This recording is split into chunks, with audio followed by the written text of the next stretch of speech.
If you're new to the world of D&D or using miniatures in your games, then this video may be for you, particularly if you have a limited budget and want to get minis that are going to be useful. I made the mistake of buying some really cool minis to begin with, one of those being the WizKids pre-painted Kraken. Such a cool mini, but absolutely useless for a low level adventure. So today I'm going to show you 5 types of minis I would buy first if I was starting out again, and also 3 to avoid buying. I'll also add a couple of recommendations for cheap minis. Now I'm going to be showing you my WizKids pre-painted miniatures, and I'm not advising you to buy pre-painted. There are some really awesome unpainted minis out there, and it's just that I'm not really a great miniature painter myself. So today is more about the types of monsters I'll be recommending than the actual brand or type of miniatures. Now I'm going to ask you to subscribe and click the bell to be notified of future uploads. If you like our content, of course, I'd also like you to leave a comment and tell me your top 5 minis for new players and DMs. Number 1 is Goblins. Now I know what you're thinking, but hear me out here. Goblins are a classic and I absolutely love them. They are great for a low level party, and adding more numbers will definitely increase the difficulty. My favourite use for goblins is a sneaky ambush scenario, and as goblins have nimble escape, they can shoot and hide, making combat super tactical. As the party level increases, add some traps into the ambush. Now goblins are very good at making traps. Goblins also have good animal handling skills, so feel free to add a pack of wolves into the mix, and you'll be able to use your goblins to fight much higher levels than you ever thought possible. Here I've got the D&D goblins from the WizKids Goblin Warband pack of 6. Although if I'm totally honest, I much prefer the green skin goblins from Pathfinder. I have a few of those here, and for something a little different, I have the male and female red goblins from the WizKids Woodlings range that I really got cheap online. I'd recommend getting around 4 to 6 goblins to get you started. You can use your goblins to represent any of the small monster races, even kobolds, and trust me, your players aren't going to mind and won't even notice once the battle begins. Number 2 is Orcs. Yes, another old classic, but these are great for representing your medium monster creatures. I have 3 Orcs here from WizKids again, and 2 Orcs. An Orc is a child born between an Orc and an Ogre, with the good looks of an Orc and the size of an Ogre. I'd recommend getting 2 or 3 Orcs and maybe 1 or 2 Orcs. However, they are going to be a bit more challenging for your party, and as your party grows you can bring in those Orc stat blocks to keep the combat challenging. If you're looking for some very affordable Orcs and don't mind a bit of painting, then go for some EM4 miniatures.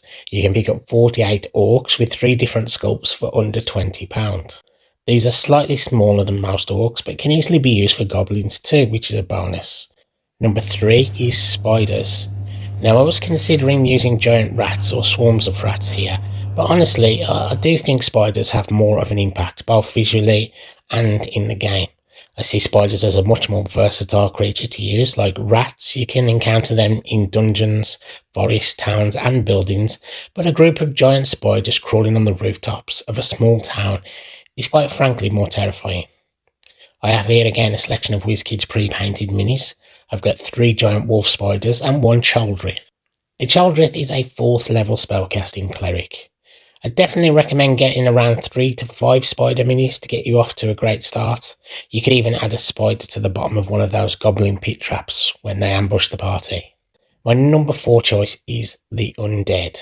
Now I want to show you another cheap option here, and that is 2D acrylic figures. These are the Boneyard Collection Part 1, and they come in very affordable, just another option for those on a budget. Now D&D has a vaster range of undead creatures to throw at your party, but to begin with I'd recommend trying to get a selection of either skeletons or zombies. However, ghouls can work too. Either way, whichever one you go for, you can use them all. They can be interchangeable. WizKids do have a skeleton warband available, and those have 6 different sculpts. And I think that's a good number to begin with, as the undead do often turn up in hordes. Before giving you some advice on what to avoid buying, I'm going to recommend you buy one more type of monster, and that is number 5, Ogres. Now these tend to be larger sized creatures and tie in well with your Orcs and Orcs. It makes sense to combine these monster types as your party levels up. You could even use an ogre to represent a troll or similar monster. I'd probably recommend 1 or 2 ogres if your budget allows. Now, it's not always going to be the case that you have all the minis you need. Whilst I've given you a lot to begin with, there will always be a monster that you just don't have a mini for. And when this happens, I tend to use these skull dice to represent anything that I don't have to hand. These are fairly cheap and look pretty cool on the board, and are very useful for random encounters, and I've used them to represent all kinds of things. Now, here's a few things I wouldn't bother getting straight away, especially if you're on a tight budget. Firstly, PC miniatures. Let your players buy their own miniatures. If you get to be a player, of course, you can always buy your own miniature, but your players will have a particular mini in mind for their character, and most often will get their own, and if not, you've always got those skull dice to loan them. Next is townsfolk.